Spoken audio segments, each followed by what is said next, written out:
Well, before we start, I want to thank all of you for inviting us here today on Christ the King Sunday. I'm Pastor Beth. This is Mohammed. And we want to tell you our program about DeafCAN works with many deaf and hard of hearing and deaf-blind people all over a great area in different counties, and including Philadelphia. Mohammed's from Philadelphia. We have a good history with your former Bishop Peggy Johnson. She used to work with the deaf for 20 years before she became a bishop. And she was working with my husband, Bill, in prison ministry with the deaf, with deaf inmates. So today, part of our program is we work with refugees, immigrants, and asylees who come here to this country for safety, for freedom, and for opportunities. One of our students is Mohammed Moshin, who is from Iraq. He's here to tell his story. And we want to start with, Mohammed, where were you born? I was born in Baghdad, Iraq. Can you explain about your father?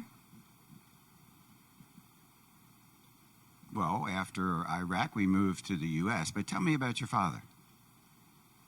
He passed away in the war. I think it was in 87. And he was a general in the army? He was in the military during the war against Iran. Okay.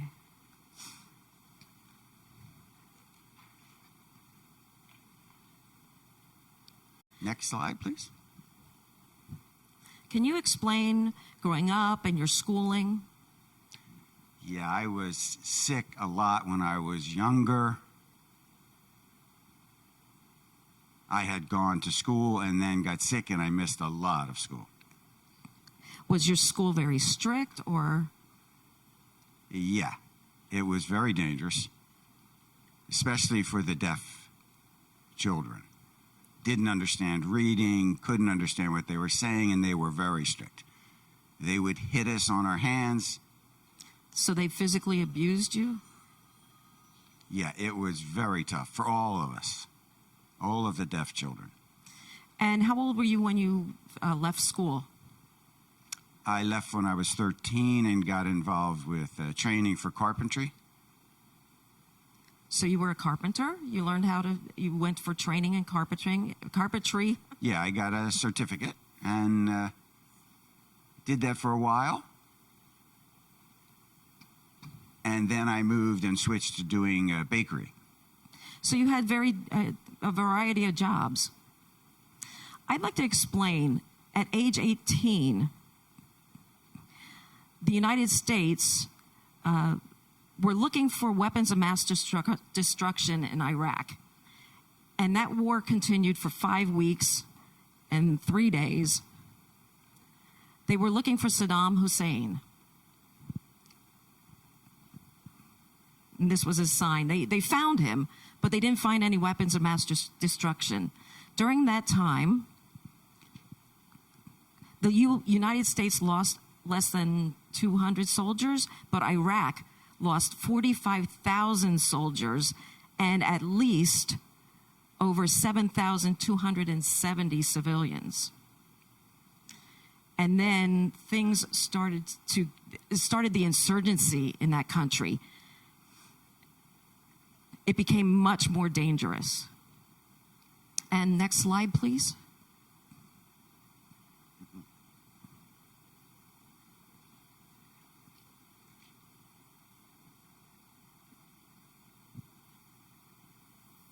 Yeah, that was my former work.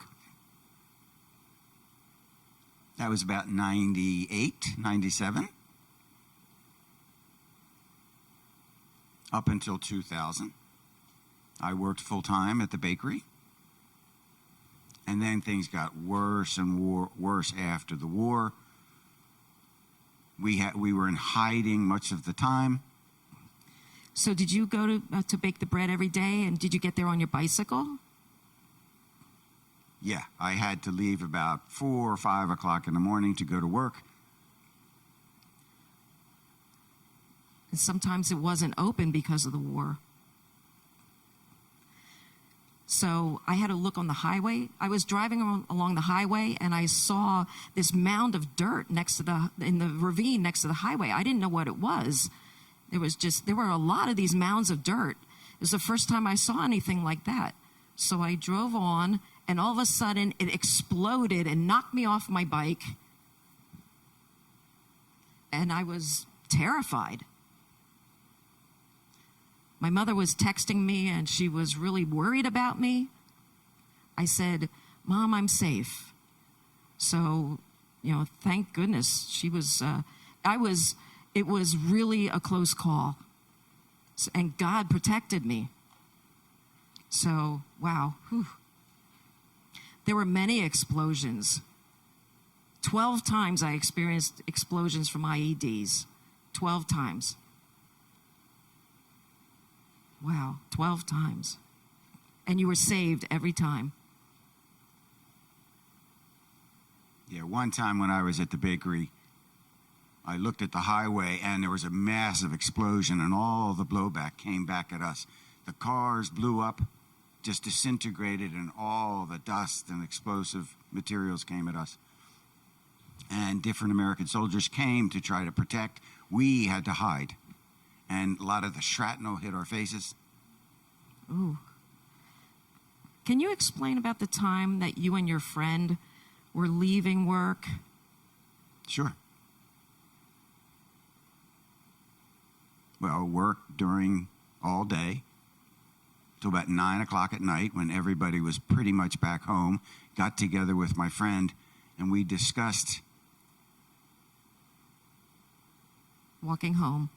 And then all of a sudden, 3 cars came up, and they were terrorists in the cars. They were really big guys, and there was an authority in there.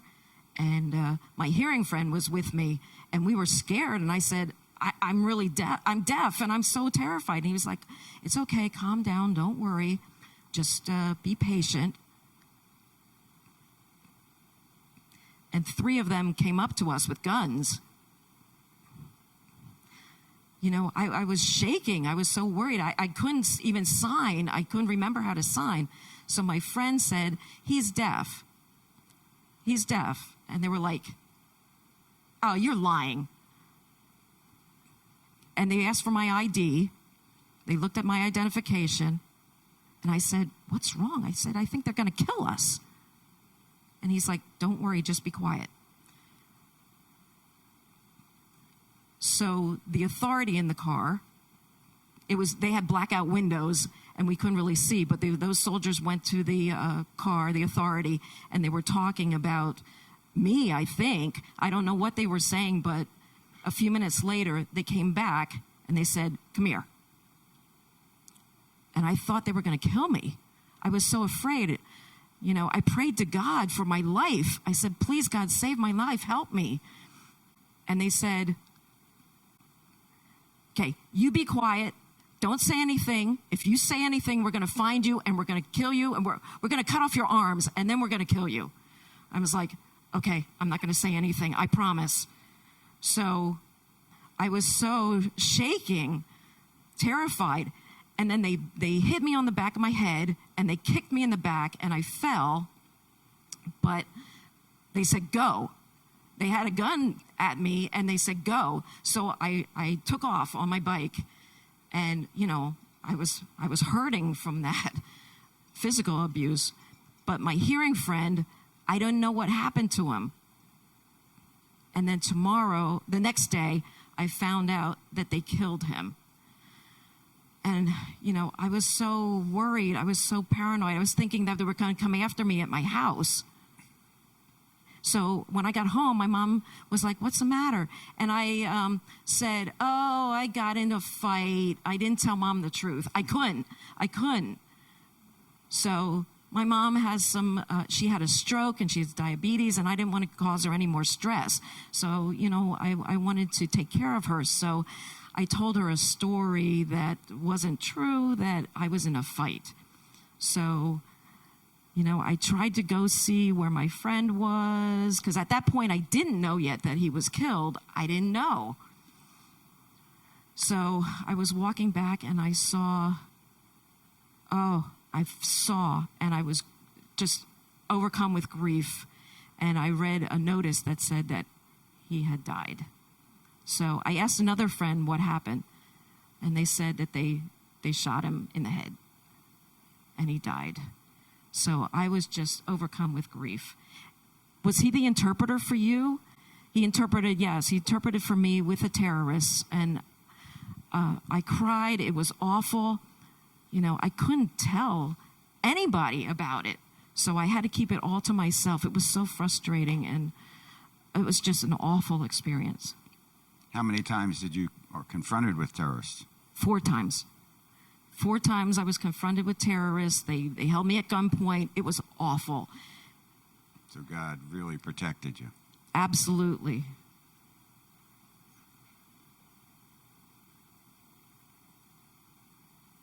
So your friends then decided to get together?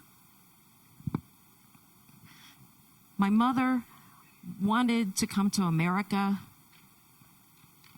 because Iraq was just horrible. We hated it there. There was so much war and killing all the time. I said, I want to go to America. My mother said, no, because of the soldiers and the police and the terrorists. So my brother and I were discussing it, and my brother told my mother. So my brother and I got into a lot of arguments and fights because they wanted me not to go. They wanted me to stay here. So I kind of told untrue stories. I said, we'll drop that idea. So I texted with my best friend, who is also deaf, and we discussed what we were going to do. So we had a hidden plan, and I secretly packed. Your friends are hearing? They're hard of hearing and deaf and hearing. So we secretly packed, and I hid my suitcase, and we had everything planned. And then the police were around, and I escaped. You tell your mom? No, I didn't tell her anything. So my mother was, all worried. I didn't want her to know. God knew, though. God knew. But I didn't want my mother to know because my friend and I were going to escape. So my friend came to my home and said, come on, let's go now. So my mother was knocking on the door, like, where's Mohammed? Where's Mohammed? And, went to my friend's house, and they said, I don't know where he is.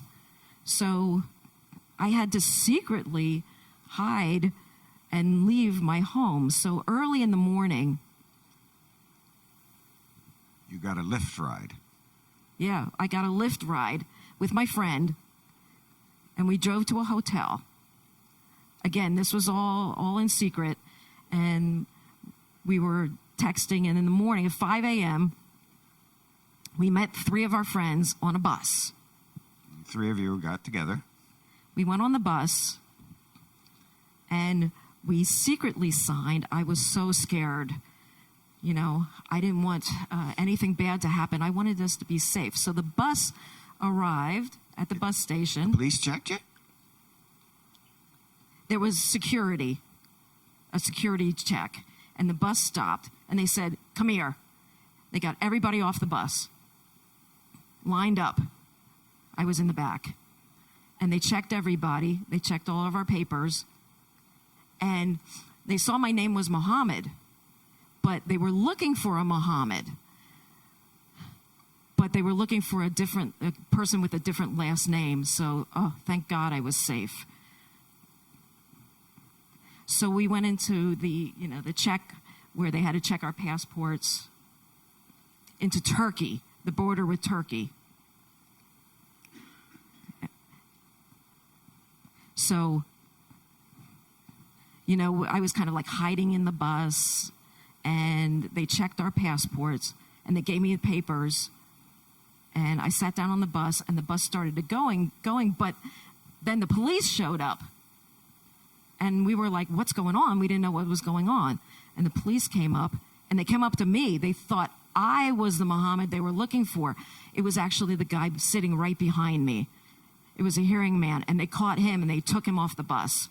And I was like, oh, I'm safe. Am I safe? So finally, we went into Turkey, and I was safe, and I felt relief, and I felt, the end of Iraq. You never had the chance to say goodbye to your mom? No. When I was safe, they had to check my ID and everything, and so I told my aunt. I contacted my aunt. Where was your aunt? My aunt lived in Philadelphia. So I finally contacted and communicated with my aunt. And I said, I'm safe. I'm in Turkey. She was so happy. So she told all the relatives that Mohammed is safe and he's in Turkey. And my mother was shocked. They didn't know deaf people had such power that I could do this. And so that's how I sort of said goodbye to my mother. So you're in Turkey. How did you get help there?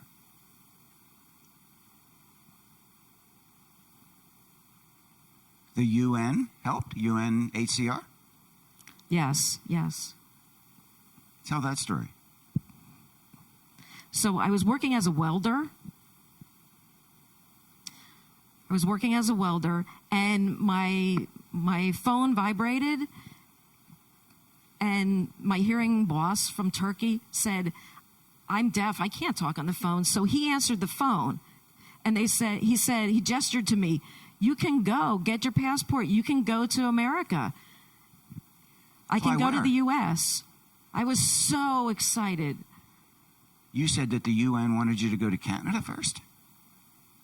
Yeah, I went to a court, and the lawyer was there, and they explained to me that I said I wanted to go to America, and they said, no, you have to go to Canada. And I was like, no, I want to go to America. I really love America. I want to go to America. And my aunt's there. Yeah, my aunt lives there. So they put my aunt's name down,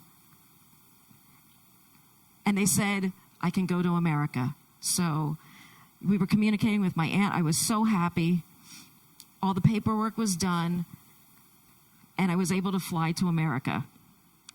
So while you were in Turkey, what did you do? I worked 3 years in Turkey as a welder. It was hard work, trying to earn money and pay rent for a house. It was a bad situation, so I did my best. So you stayed in Turkey for how long? I was in Turkey for 3 years. Then you flew to the U.S.? Next slide, please. When I flew to America, it was my first time here. I was so excited. I landed in New York. There was a guide who helped support me, and we drove to Philadelphia, to the Philadelphia airport. I met my aunt. We were so excited, hugged each other. I met other relatives. I was so exhausted, though, because I was up all night. So she helped me. And the next morning, they announced to my mother that I was in America. My mother was shocked. She was so happy that she cried. She knew that I had other relatives here. But, deaf people are pretty isolated. So I tried to get a job, but I was safe. I wanted to get a job.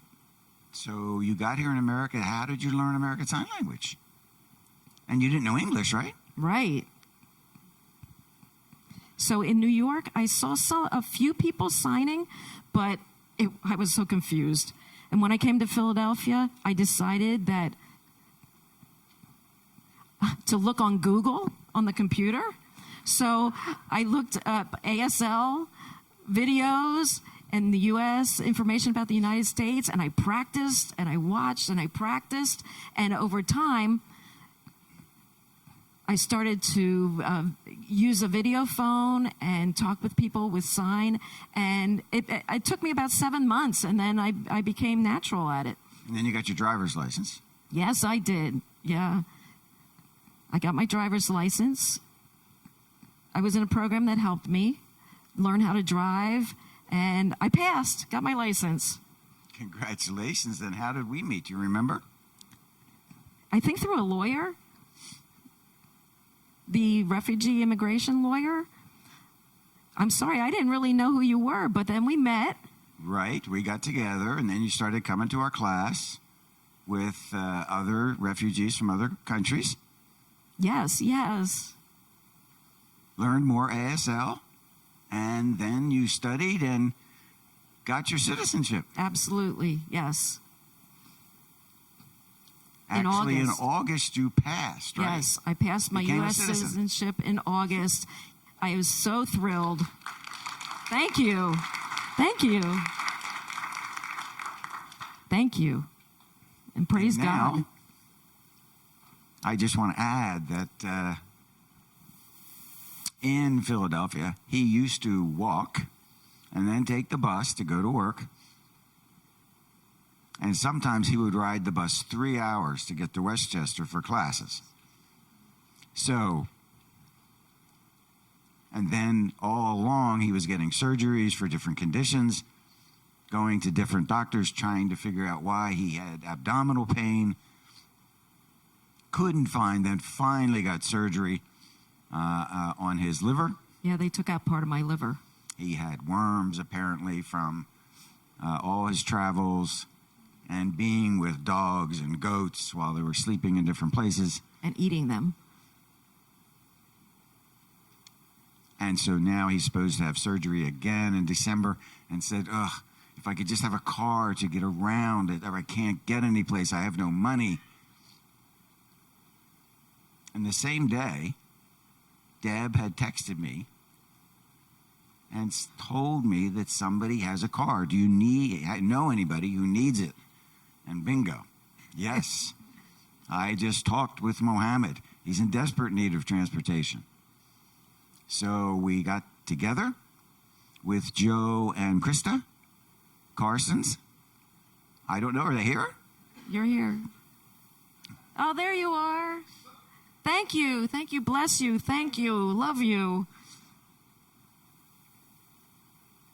So it was their parents, I believe, that had the car. They hadn't been using it. And so Mohammed got Oh, it's a car. perfect. Yes. Very excited Yes. to have a car, be able to get to work, get to class, do his shopping. And then most recently, other good news is that his mom and brother were accepted to go to Canada, Ottawa. Just recently, last week, they arrived. November 10th. They flew in November 10th. They arrived. And how long has it been since you've seen your mom? I haven't seen them for 7 years. No, 11 years. 11 years. It's been a very long time. Right, 11 years. And now you're planning, the hope is to have surgery and then connect with your mom in Canada. Yes, I am thrilled. I can't wait. My mother is going, we're all going to cry. We love each other so much. So happy ending of a difficult life so far. Absolutely. We are so grateful to God and his care and protection Absolutely. for Mohammed. Yes, when my surgery is over, I am going to go see my family, and thank God. And we are also very grateful to you, to Grove, for your generosity and support. Not only a car, but also I'd like to add, there's another gentleman here, John Baker, I believe. Is he here today? Up at the top. Oh, John, hi. He actually worked with another one of our immigrants, with Deb interpreting, teaching driver's ed. And she just got her driver's license last week. Yay. He worked with Ruth Joy, and she got her driver's license. Wow. So you have helped 2 people to really be successful and independent new lives. So God has used you to help many people, and we are very grateful for your generosity. I appreciate it. Thank you so much. Thank you. Thank God. Amen.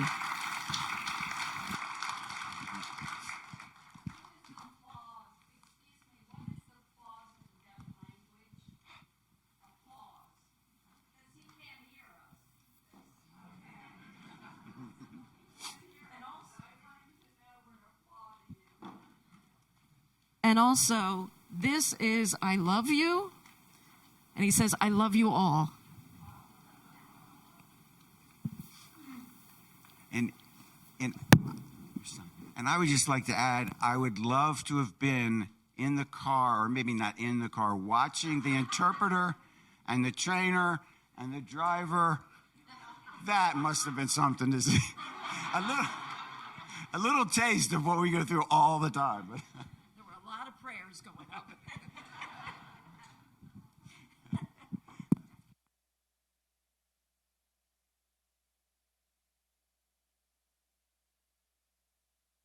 Taste of some of what we do. We've worked with refugees, immigrants, and asylees from 30 different countries. And although it seems like they would come over here and know American Sign Language, some actually do and learn that in their home countries through some missionary or something. But they usually come here with very different sign language. So they become isolated even within their own communities, just as many deaf people are here. So it's really an honor, and we just sort of naturally started taking on these subpopulations of people that don't get served. So we also have a program working with deafblind people, which you can imagine is a challenge. And then, as Beth had mentioned, we serve deaf individuals who are in prison and are coming home from prison. Because although there are ministries and volunteers who go into prison, they usually don't go in and work with deaf individuals. So it was just happenstance that when your bishop, Peggy, she became bishop, moved up here, she contacted me like within days and said, "Where are the prisoners?" And at that time, her home, her bishop house, was in Phoenixville.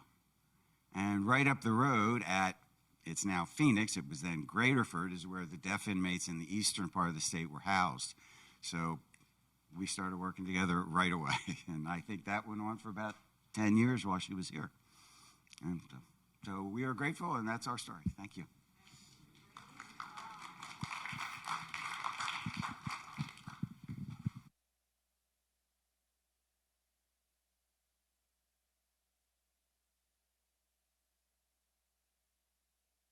I want to add that DeafCAN survives on donations.